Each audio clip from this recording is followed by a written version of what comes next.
Hello students, welcome to the first video of biology this week. This week we are studying diversity in living organisms and we will be starting with the phylum Porifera.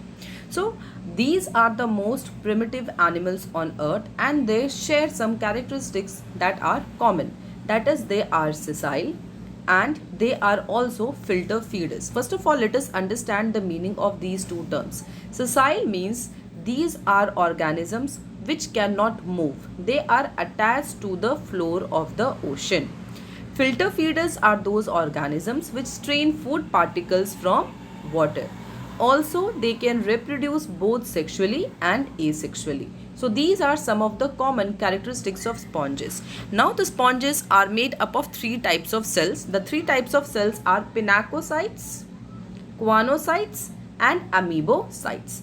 Pinacocytes forms the outer layer of the sponges, whereas choanocytes forms or it pulls the water into the sponge so that the food can be trapped from the water, whereas amoebocytes absorb and digest the food particles. So this is about the three different types of cells that forms the body of the sponges. Now let us discuss the taxonomy of the sponges. So the sponges belong to the kingdom Animalia. Subkingdom is Parazoa, whereas the phylum is Porifera. Now this word Porifera has of course come from the word pores, which we will discuss later on in the same video. First question that arises is that if these are simplest of all animals and they have no organs of any kind and they also have no senses, so why are they kept in the category of animals? So they are kept in the category of animal students because they are multicellular, their cells are undifferentiated and have specialized functions, they have no cell walls, they are heterotrophic and their larva is motile. These are the reasons why the sponges are kept in the category of animals. Now let us understand more about the sponges. So Porifera, the word Porifera has derived from two words, porous and fera.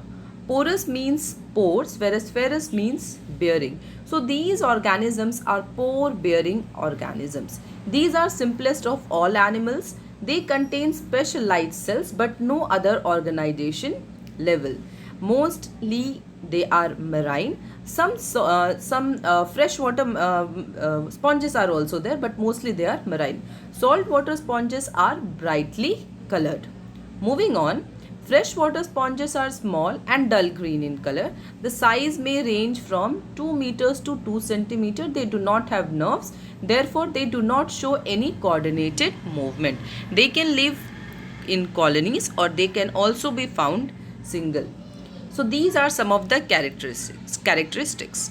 So the water enters through the pores bringing the food and oxygen.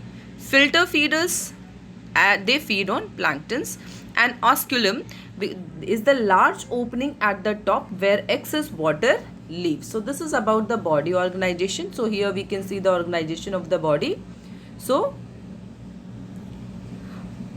here we can see this is the osculum, which is acting as anus or exit of the water, whereas many pores are present and these pores help in the entry of the water. So for inlet we have pores and for outlet osculum. Moving on. So they are asymmetrical, sessile and they are free swim. The larvae are freely swimming.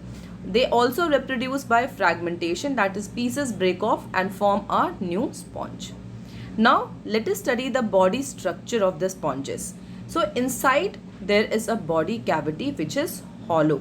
This is known as spongocoel. They are composed of two layers, outer layer and the inner layer, that is epidermis and endodermis. They have a jelly-like material between the cell layers which is known as mesenchyme. So this is about the body structure of the sponges. Here we can see the detailed structure of the body.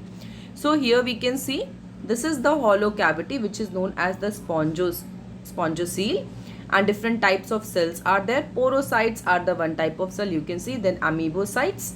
So this is about the structure of the sponges. Collar cells lie in the gastrovascular cavity and help in the capturing of food, whereas amoebocytes, as we have discussed earlier also in the beginning also, digest and distribute the food to the different parts of the body of the sponges. Now let us talk of the specialized cells. So collar cells, they lie inside the body cavity, that is in the spongocoel. The collar cells have flagella that spins to pull in water and food. Collar traps plankton from water. So this is the role of the collar cells. Now moving on about talking of the amoebocytes. Amoebocytes help in picking up food from the collar cells. They help in finishing the process of digestion and moving through the mesenchyme and taking food to other cells of the sponges.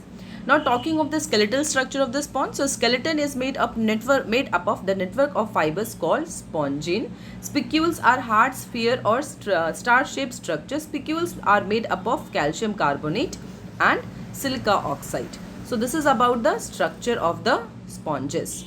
Now let us talk of the reproduction. So sponges can regenerate, that is they can regrow their lost body parts through mitotic cell division, that which is asexual mode of reproduction. Sponges can also reproduce asexually by the process of budding. Sponges are also hermaphrodites, that is they produce both eggs and sperms. Sponges reproduce sexually by releasing eggs and sperm into the water from the osculum, and cross-fertilization of each other's eggs takes place. Now, what is the importance of these sponges? So, reefs provide habitat for many animals.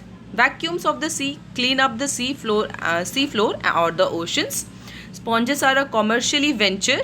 They also can be used to make many medicinal compounds, including antibiotics, antiviral drugs, and drugs for leukemia also comes from the sponges. So students, this is all for this video. I suppose you have understood about the sponges. So thank you so much everyone.